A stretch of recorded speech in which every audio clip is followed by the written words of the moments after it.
कुळगाव ग्रामीण परिसरामध्ये कायदा आणि सुव्यवस्थेचा प्रश्न अबाधित राखण्यात ग्रामीण पोलिसांना यश आलंय। कुळगाव ग्रामीण पोलिसांनी धडक कारवाई करत एक गावठी पिस्तूल तसेच 2 लोखंडी चाकू यांच्यासह एक दुचाकी आणि 2 आरोपींना ताब्यात घेतलंय।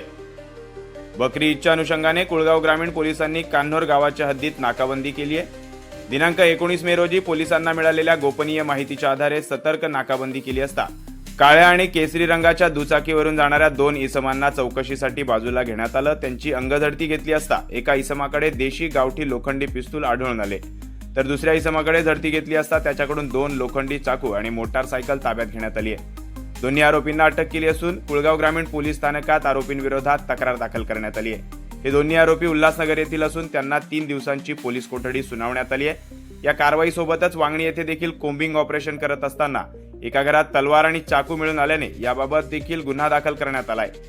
तसेच हे शस्त्र देखील पोलिसांनी ताब्यात घेतलंय। ही कारवाई अप्पर पोलीस अधीक्षक अनमोल मित्तल, उपविभागीय पोलीस अधिकारी मुरबाड अनिल लाड, कुळगाव ग्रामीण पोलीस ठाण्याचे प्रभारी अधिकारी शिवाजी ढवळे यांच्या मार्गदर्शनाखाली पोलीस उपनिरीक्षक यशवंत कदम, पोलीस उपनिरीक्षक प्रदीप बोदडे, पोलीस हवालदार बापू पवार, पोलीस नाईक सोमनाथ मोरे, पोलीस शिपाई सचिन जाधव, अविनाश वाकचौरे, नरेंद्र कोळी यांनी उल्लेखनीय कामगिरी करत ही कारवाई केली आहे। या गुन्ह्याचा पुढील तपास पोलीस उपनिरीक्षक प्रितेश पाटील हे करतायत। अरुण बाईकर, वृत्त मराठी, वांगणी।